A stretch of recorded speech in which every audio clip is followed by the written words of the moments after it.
got everything going on here in Michigan.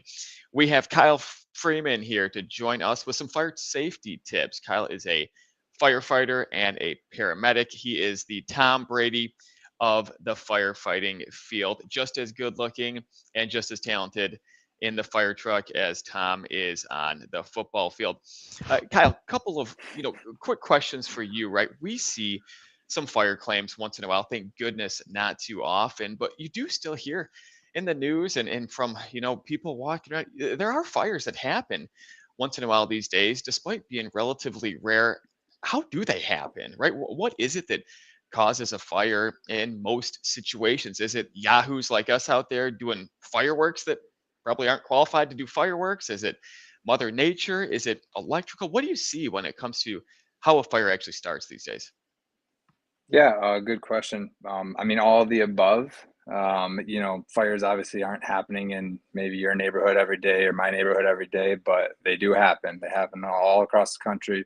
Um, some of the biggest things that contribute to starting fires is the number one is cooking, cooking problems, leaving food on the stove, grease fires in the kitchen.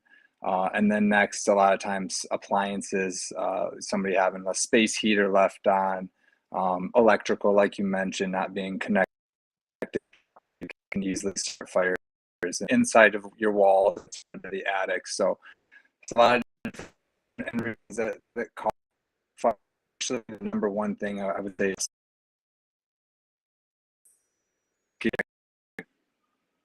Interesting. Speaking of on the grill, Kyle, what exactly happens when a grill fire comes into existence? We hear about that all the time. Some of us see flare-ups when we're trying to grill a perfect medium rare steak, which turns into very well done on accident.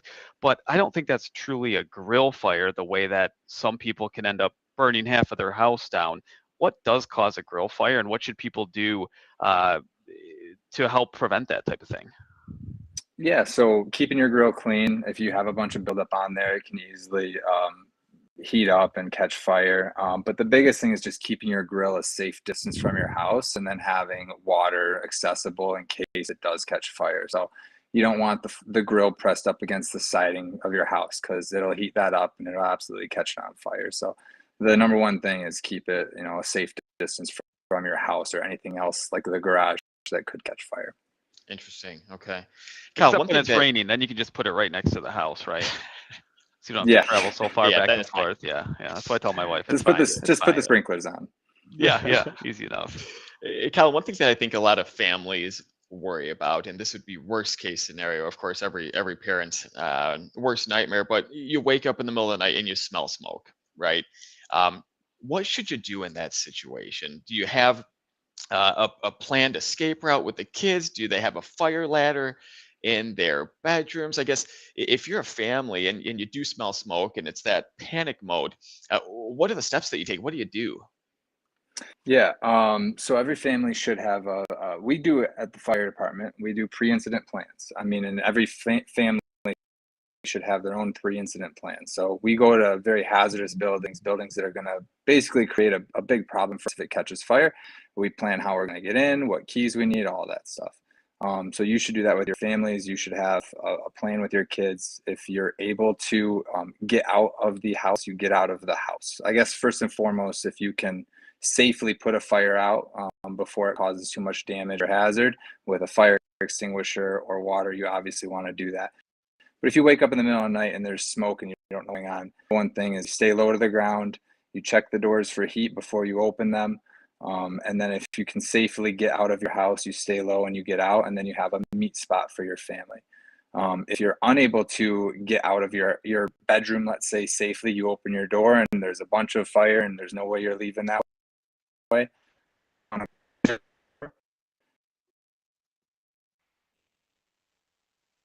Below the door, and that door can hold up to some pretty substantial fire and heat. And it'll give you to either try and get out a window or at least flag for help or give the fire department time to come in and attempt to rescue you and your family. The number one thing is once you get out of the house, you stay out of the house. I Got probably it. don't want to know the answer to this, but am I supposed to leave my pets behind? Yeah, so pets are pretty resilient. They're gonna not be where you would expect to find them. They're gonna find shelter, they're gonna hide, they're gonna go under a couch. So you going through a smoke-filled house without any proper protection, respiratory protection, you're gonna more than likely end up becoming a victim to that fire as well. So the best thing to do is to get out of the house and let the fire department show up. And when they show up, you let them know, hey, we have a dog, a cat, whatever may be in the house, you let them know immediately where they may be, and they'll go in and do their best to obviously save whatever family member you have inside. Mm-hmm. Got And it. as a Michigan State fan, if I tell you I've got a pet Wolverine in there, are you still going to go in and try to get it out, or you gonna let that thing burn? Yeah, those are mean. I don't know. Those are kind of mean, Yeah, You want the yeah. protective especially the last equipment couple years. going They've been after a really mean. Wolverine. Yeah, right, exactly. Hey, Cal, Exactly. what are to bring us home here? What are a couple of just reminders or tips that you want to provide to people going into the holiday weekend, where you've got a lot of activity happening outside, fireworks, campfires, grilling, maybe a couple of sodas being drank. What are the tips for all of us as we go into a holiday weekend? Yeah, so there's a lot of things to remember. I think just being a responsible adult is number one. I would say just to slightly backtrack things like your house and safety. Make sure you update your smoke detectors, your carbon monoxide detectors. You should have those updated. They shouldn't expiration dates. They should have good batteries in them. Have those in the appropriate places of your house. That's the number one thing for reducing risk of fire as well. Okay. In terms of the holiday season, you know, be careful with the fireworks. If a firework doesn't go off properly, you don't go up and look at it. You don't put your hand over it. You should wait a safe amount of time and then soak it with water to make sure that and then let it sit for 20, 30 minutes. Just don't go around it. We see a lot of firework injuries. We do see also dumpster fires. So people will throw out their their fireworks when they're still hot or smoldering, and those will cause an entire dumpster to light up. So if you do that at your house and you put it in your dumpster, it's next to a building, it could obviously catch that on fire as well. So properly discard those things. With the bonfires, again, have water readily accessible. Don't leave them unattended. If you go to bed, put the fire out. Yeah. And then I just would like to say, we all like to have fun, but be careful with the drinking and be responsible. It's a dangerous time when people are out drinking, playing with fireworks, and driving around. So Sure. just remember that it's obviously all to be fun, but be careful. So just to reiterate that, which is news to me, I guess I wasn't sure exactly what you would do, but if you have a failed firework, you lit the fuse, it didn't go off, everything else went off, you're going to let it be, probably put some water on it. Once you're safe to handle it, you're going to point it away from you and dunk it in a big tub of water to ensure that all of it has been extinguished, and then you just still let it be for 20 to 30 minutes to make sure there's no remaining heat that might potentially relight that fuse, and then you toss it out. Is that correct? Yep. Yeah, Okay, absolutely. Safest cool. thing to do is just let it soak, Cool. like you said, in a tub or somewhere safe, and let it sit for a while. Got it. Yeah. What if I'm wearing Perfect. oven mitts when I'm going in there and trying to relight it and everything? That's cool, right? Yeah, that'll be Face Or maybe fine. even mask and iron tongs or mitts. That's something. Good. yeah. Are they bulletproof oven mitts?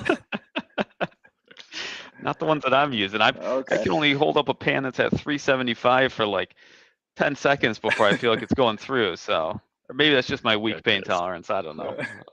But Kyle, thanks for joining us, man. We appreciate you sharing your expertise and your career with us. It's valuable information, really important, especially heading into this weekend. So we hope you have a great holiday weekend, fireless, relaxful, and just a really nice time that you get to spend with family. So thanks for being here with us today. We sure appreciate it.